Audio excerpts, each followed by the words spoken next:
On June 15th, 1998, the 85th chapter of the Yugioh manga was released. Seto Kaiba forced Yugi and friends to endure a series of death traps known as the Death Tea, and now he suddenly appears in the middle of the Duelist Kingdom tournament. Joey duels him, hoping to take revenge for the crimes against humanity they suffered at his hands, and this establishes the beef these two characters would have forever. It's my personal headcanon that Seto Kaiba is behind some of the decisions made by Konami about the production of the card game, and I'm here to explore the game's history to expose how he has abused his power to belittle the legendary duelist Joey Wheeler. For this, we're going all the way back to 1998. In 1998, the original version of the card game was produced by Bandai and was distributed over card-as vending machines. In this initial mock-up of the game, Seto Kaiba and Joey Wheeler were amongst some of the character cards that were produced.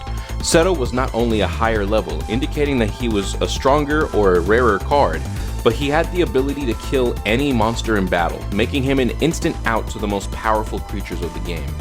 Meanwhile, the lower level Joey card gives a 500 attack boost to a monster, an ability that can't help Red Eyes defeat Blue Eyes. This was a sign of things to come. 1999. On March 6th, the first starter box releases introducing field spells, fusion monsters, and some of the first fire monsters to the game. Mountain, which could boost the strength of dragons, was the only super rare field spell, while the others were just rares. So already there were signs of favoritism. One of Joey's most iconic cards, the Flame Swordsman, was printed as a fusion monster instead of a vanilla, making it incredibly difficult to get out onto the field. It was especially useless since in the next month the game would receive products such as Curse of Dragon, Mystical Elf, and Aqua Mador, who had enough stats to beat over it or wall it out with less than half the required resources. Its signature Salamandra equip spell was not printed until the summer and only as a video game promo, and even that card wouldn't be useful until the year 2000 when better fire monsters were printed. June. Limited Edition is a set of 3 packs you could order through Jump Magazine, where you got a Yugi, Kaiba, and Joey pack with 3 cards each. Yugi came with 2 weak monsters, but the powerful Millennium Shield, who could only be overcome with the help of spell cards since its astounding 3000 defense could wall out the strongest monsters in the game. Kaiba came with 2 1500 stat monsters, giving you powerful additions to your deck that outmuscled most of the level 4 or lower monsters available at this point in time. 1500 attack cards, including ones used by Joey, wouldn't be introduced until the end of the next month, putting you ahead of the competition. Joey only came with 2 tribute monsters and a monster with 1400 attack, making it the worst of the 3 considering the card pool at the time, since better or similar cards were already available. But at least these tributes were better than the Flame Swordsman. July 8. The video game Yu-Gi-Oh! 2 Dark Duel Stories was released and included 10 promotional cards. Salamandra was printed here to provide fire monsters with an unbelievable 700 attack boost, which was higher than the 3 to 500 attack boosts that were available at this time. Unfortunately, you were lacking targets. Yamadron is a 1600 tribute monster that could swing over most of the game with this boost, but since it was only a jump promo, not everybody had access to it, so your only viable target was Fire Yaru, who had 1300. But Insect Armor with Laser Cannon gives you the same boost, and there are significantly more insect monsters available by this point compared to fire monsters, including the tribute Hercules Beetle, who would rise to a staggering 2200 attack.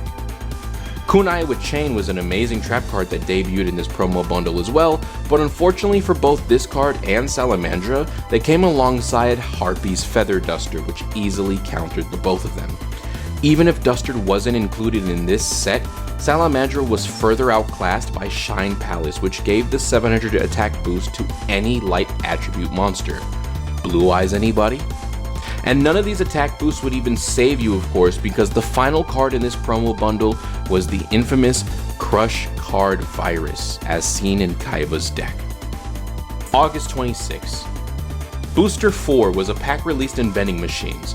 1500 attack monsters have become more and more common, and one of Joey's most powerful cards, the Axe Raider, was introduced with its horrifying 1700 attack that defeats almost every other non-tribute monster we've seen so far, and could also swing over some tribute monsters that we did have.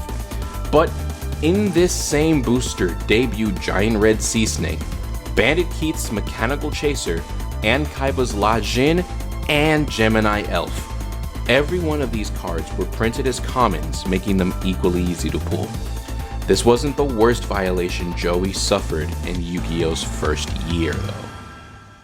On this same day, the Dark Duel Stories Duelist Legend Tournament was hosted at the Tokyo Dome, where they gave out Premium Pack 1, which saw the debut of Joey's emblematic Time Wizard monster, and this time, the set had 0 Kaiba cards to overshadow it. It wasn't a good card to play, but that isn't the travesty we're exploring on this date. The first place winner of the tournament received the first ever Blue Eyes Ultimate Dragon, which debuted in the manga almost 1 whole year prior and was finally available to this singular duelist. It is a reference to his boss monster from the original Bandai card game, the Blue Eyes White Dragon 3-body connection, as seen in the movie. People saw Kaiba summon this in the movie earlier this year, where the only way to defeat it was fusing the Red Eyes Black Dragon to summon the Meteor Black Dragon, whose effect and attack had never been revealed since it never made an appearance in the manga. But the second place duelist of the tournament received a copy as their prize card, where we discovered it was 1000 attack weaker and was printed with absolutely 0 effect. Even though it wasn't technically a Joey card, the entire lore built around this interaction was entirely scrapped. Then, to add insult to injury, its fusion material, Meteor Dragon, was only available in Premium Pack 1, and although it wasn't a necessarily difficult card to pull, and Premium Pack was more affordable than regular booster packs, due to the rioting of 65,000 people at the event, there is a very real chance the winner of Meteor Black Dragon did not receive a copy of Meteor Dragon. The Blue Eyes Ultimate Dragon would go on to be the most powerful monster in the game since its debut in 1998 until the year 2002, when the anime introduced 5 God Dragon. To this day, in 2025, there are approximately only 40 or less non-Blue Eyes related monsters that can match its attack power. September 23rd. Volume 5 released as the 9th booster in the game, and it gave us the legendary Black Skull Dragon as one of its ultra rares. The only real downside to this card was the fact that fusion summoning was a horrible mechanic at this stage of the game, but it was the 3rd strongest fusion they would print for years to come. Although Fusion Sage was printed in December of this year, so that made it much easier to make this card at least. Though that technically means it was also easier to summon Blue Eyes too. Mind you, this was one of the only 3 support cards Joey had for Red Eyes. Magical Metal Force was never printed. The Red Eyes Black Metal Dragon was a reference to that combo, but it had none of its abilities, was too difficult to attempt summoning, and was only available as PlayStation's Forbidden Memories promo card until 2001, when it would finally be reprinted as a difficult to obtain ultra rare. The 3rd card was the Dragon Nails equip spell that just gave Dark Dragon monsters 600 attack, which could have helped the Red Eyes come close to the Blue Eyes' raw strength, but despite a 1998 manga debut, it was never printed until the year 2022. Yeah, this would be a pattern for many of Joey's cards. Sadly for Black Skull Dragon, it too was outshined by the release of the Gate Guardian monsters Kazejin, Suijin, and Sanga of the Thunder, which had unreal defensive capabilities via their card effects despite their high summoning costs. Furthermore, this was also the set that dropped Tribute to the Doom and Change of Heart, bolstering the power of every duelist's deck. November 18th. Volume 6 was the 10th booster released, and it brought Joey fans Giltia the Dragon Knight, Baby Dragon, and the beloved Thousand Dragon. But all of these cards brought significant downsides with them. Baby Dragon would have been a decent card to run at the beginning of the year, but by this point there were stat boosting traps, equip spells, field spells, and 1500 plus attack monsters in the game. Giltia, just like Flame Swordsman, was a vanilla in the manga that for some reason was printed as a fusion card despite other similar strength cards like Legend and Gemini Elf being perfectly acceptable. Lastly, Thousand Dragon was printed as a fusion as well, and unlike the source material, it could not be brought forward by pulling off Time Wizard's effect. Furthermore, Time Wizard was only available as a secret rare in the infamous Premium Pack 1, so chances are you couldn't even make this card anyhow. Time Wizard wouldn't be reprinted until 2 years from now in Metal Raiders, where it was once again a secret rare. Gigatech Wolf and Little Chimera were printed though, finally giving Salamandra 2 more decent targets, but Fire was by and far the least supported attribute still, so it wasn't viable to build a deck around that strategy, even for playground fun. What's more is Volume 6 was an infamous set in the OCG because it introduced counter traps like Magic Jammer that could stop polymerization now, Horn of Heaven to stop your normal summons, and Solemn Judgment to negate any card effect or inherent summon. Even more infamous than these ultra rares was the inclusion of Sangan and Witch of the Black Forest. In combination with the already released Graceful Charity and Pot of Greed spell cards, all 4 of which were commons, they created the first ever Tier 0 deck because Premium Pack 1 brought players the final piece of Exodia the Forbidden One, which was fairly easy to pull. With no ban list and Monster Reborn being a mere super rare in a previous set, people were buying Volume 6 exclusively for the search monsters and counter traps, even if they weren't playing Exodia. Sangan being a common was a huge win for Kaiba fans too, since it's a 1000 attack dark monster to combo with Crush Card Virus, which already could have turned any Exodia piece dead in your hand into a way to flip the game to your advantage. December 16. The EX Starter Box was released where players could obtain 2 ready-to-play Yugi and Kaiba themed decks. Mind you, this was a Duelist Kingdom themed product where Kaiba only played a small role in the plot. Duelist Kingdom was very heavily focused on Yugi establishing himself as the greatest duelist, and the rookie Joey fighting his way to become such a threat that he met Yugi in the finals. Yet Joey again saw no love here. Nevertheless, this is not only the second starter deck of the game, but it's now the second way for players to guarantee themselves an ultra rare copy of the Blue Eyes White Dragon for an affordable cost. To add more salt to the wound, at the end of the month, people who attended Jump Festa received a secret rare upgrade of Blue Eyes to promote the Yu-Gi-Oh brand. Along with several very powerful cards, both old and new, one of the secret rares for the starter box was the new Lord of D and Flutus Summoning Dragon, which marked the beginning of Konami's love for their dragon-themed decks by providing them protection from targeting effects like Tribute to the Doom and Change of Heart, as well as a way to cheat out up to 2 dragons from your hand without tributing for them, in an era where special summons were exceedingly rare. This also gave us Last Will and a reprint of Monster Reborn, which combined with Volume 6 made Exodia an even more consistent strategy. The year 2000. The end of January, Volume 7 saw the release of Joey's Shield and Sword Magic card as an ultra rare, which can be a pivotal part in reversing the tides and regaining control of the game by swinging over stronger monsters. Players might have preferred the common block attack, however, because it achieves similar results without changing the stats of your own monsters. It also came with the Battle Guard monsters, but these are much weaker than most of the other tribute monsters printed in the previous year. As far as foils, you were chasing Yugi's almighty Mirror Force, and Kaiba of course got his shine with cards like Karibo and Sagi, making Crush Card that much easier to activate. Then you can't forget a card all lovers of GOAT format recognize, Thunder Dragon, and its fusion, Twin-Headed Thunder Dragon, which at this point combined with Fusion Sage was the easiest fusion monster to play while also boasting a gigantic 2800 attack. Thunder Dragon could be pulled again in March when Booster 7 was released through Vending Machines. Crush Card became even more powerful in April though, when the game's first ban list finally released, which heavily restricted most of the cards abused by Exodia but did not touch Sengan. All these mistakes will be repeated again in the Japanese version of Metal Raiders next year, with Shield and Sword now being an easier to acquire super rare, but so were the counter traps that everybody wanted to run so much more. April 1st.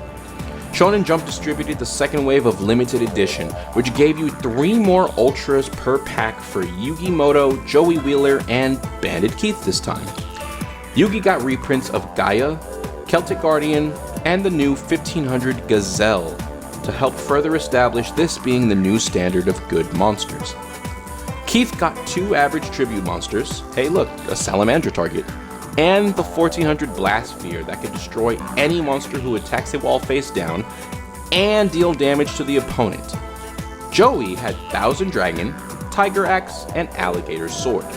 As we established, only 2 to 3 fusions were good at this point.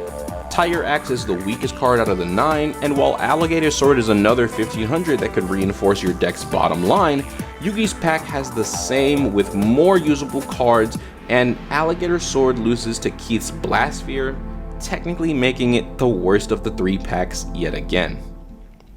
April 20. The second core set of this era Magic Ruler was released. This may be recognized to the rest of us as Spell Ruler, which is a combination of 2 OCG sets to help catch us up to their card pool. This saw the release of some of the strongest spells in the game that are still banned, such as Giant Trunade, which helped Joey defeat Mako in Battle City, the same way to help thousands of duelists get past trap cards or equip spells to win duels. It could even help bypass the new Snatch Steal to give you back control of your monsters, or free you from Yugi's Spellbinding Circle and Pegasus's Relinquished. Strangely enough, even though the manga showed this Mako duel in the summer of this year, we wouldn't get the Alligator Sword Dragon until December, despite its low attack stat. Firecracken is now a phenomenal Salamandra target, but this promo exclusive spell is now power crept because of the introduction of Black Pendant, Malevolent Nuzzler, and Axe of Despair in Magic Ruler, which could be applied to any monster in the game. 1500s like the Alligator Sword are now beginning to experience power creep as well, with the release of 1650s like Whiptail Crow. As if Blue Eyes wasn't easy enough to acquire, May 18 saw the OCG's first ever reprint set, The Legend of Blue Eyes White Dragon, where many of the iconic Duelist Kingdom cards were re-released, except the elusive Red Eyes Black Dragon, and Salamandra was also omitted. But hey, Flame Swordsman reprint. July 13th. The Tri-Holy God Advent, or Dark Duel Stories, hit store shelves, and its game guides gave us the Panther Warrior that helped Joey through Battle City to ultimately become a finalist, and the Time Machine card he copied from Bandit Keith to reach the Duelist Kingdom finals. Being limited to game guide promos was bad enough, but the Panther Warrior was given an effect it didn't have in the manga in order to restrict its powers significantly, since it would have been the strongest non-attack monster in the game otherwise. So, apart from Scapegoat, you're better off using tribute monsters like Curse of Dragon that don't rely on a cost to attack. Or maybe you won one of the 4,000 copies of Dark Magician Girl that were given out to Dark Duel Stories tournaments later that month, both as prize cards and lottery prizes. And to add to the level 4 power creep, people who pre-ordered the game got a copy of Mai's Duname's Dark Witch with 1,800 points. You could also wall out the Panther Warrior quite easily without traps because Mystical Elf was included in both of the starter decks, and Giant Soldier and Prevent Rat were common cards. August 10th. Finally, we saw the reprint of the legendary Red Eyes Black Dragon in the set Phantom God. It was too little too late, however, since Dark Magician and Blue Eyes had several printings by this time. Premium Pack 3 was printed, which gave us both Meteor Dragon and Meteor Black Dragon, but not only was Thunder Dragon easier to accomplish, Premium Pack also included the first public release of the Blue Eyes Ultimate Dragon, with every card being the same rarity. Blue Eyes became an even more powerful monster since both 1999 and 2000 presented common copies of Cyberstein who could cheat out any fusion monster in the game. September 28. Joey got his first true moment of shine with Curse of Anubis. This isn't setup, there is no downside. This set debuted Premature Burial, another of Yu-Gi-Oh's most powerful cards, which could be comboed with Giant Trunade for multiple revives. And alongside Bones' Call of the Haunted finally hitting the scene was the strongest card in Joey's Battle City deck, Jinzo, who reigned in terror, shutting off every trap in the game, allowing you to play your turns uninterrupted with an easy to summon 2400 attack monster. The opponent's only hope was to draw a theft card like Snatch Steal to gamble with Morphing Jar 2, or to use other rare cards like Axe of Despair or Summon Skull, which would then turn on your own trap cards again. So truly a nightmare, as many duelists could tell you. This year saw more spotlight on Joey's cards than ever before, but of course, in this headcanon of mine where Kaiba runs Konami, that couldn't be allowed to be the case for long.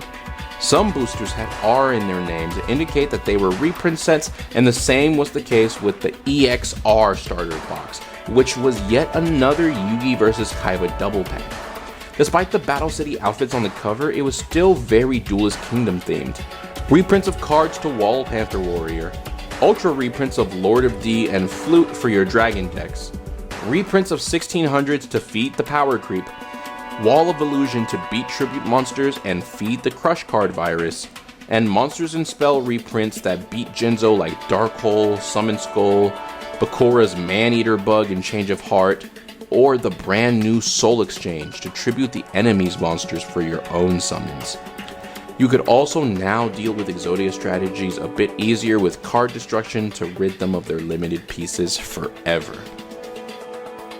December 7th created even more core memories for people with the release of Duel Monsters 4, Battle of the Great Duelist, which had 3 different versions themed after Yugi, Joey, and Kaiba. The only difference was the promo cards you received, namely the first printing of the Egyptian God cards, although these don't matter outside of playground matches because they could not be used in duels since they had no effects in the text boxes. Yugi gave you Windstorm of Attack, which could end an entire battle phase and leave monsters vulnerable, along with the first printing of Gamma, the last of the Magnet Warriors, and Kaiba's other most devastating trap, the Ring of Destruction, which would go on to serve many years on the ban list in both territories of the card game for the degenerate play it allowed. Kaiba's version gave you the only god card with attack points, the Paradox Brothers Riryoku spell card, which could allow nearly any monster to defeat another in battle. Yugi's new boss, Valkyrion the Magna Warrior, if you collected all the other video game promos from this year, and even more importantly, the 1900 attack Vorse Raider, which was tied with Gemini Elf for the best non-tribute you could be running in your deck. Alongside Raw, the Joey version included Sword of Dragon Souls to give warrior decks not just another strong equip spell, but a means to specifically defeat dragon monsters. Negate Attack, which ends the entire battle phase and was a counter trap, and the first printings of Magical Arm Shield and Alligator's Sword Dragon. While Negate Attack was amazing and definitely saw play, theoretically Windstorm was more versatile, and as good of a card as the Sword of Dragon Souls was, it dies to all the new spell trap removal introduced in Magic Ruler. Thousand Eyes Bible did release on the 21st, giving us the Warriors Fiend, Mega Cyber, and Joey's Gearfried, the Iron Knight. Fiend Mega Cyber was an Esperoba card that can cheat itself out under the right conditions, and being a warrior means there's plenty of equip spells that can make itself even bigger. Gearfried is a great 1800 attack monster that was only a super rare, though its effects means there's practically no ways to increase its attack, so it relied more heavily on trap cards than other monsters already did if it couldn't naturally swing over something. Joey's Rocket Warrior was also released this month as a promo exclusive if you bought Valuable Book 3.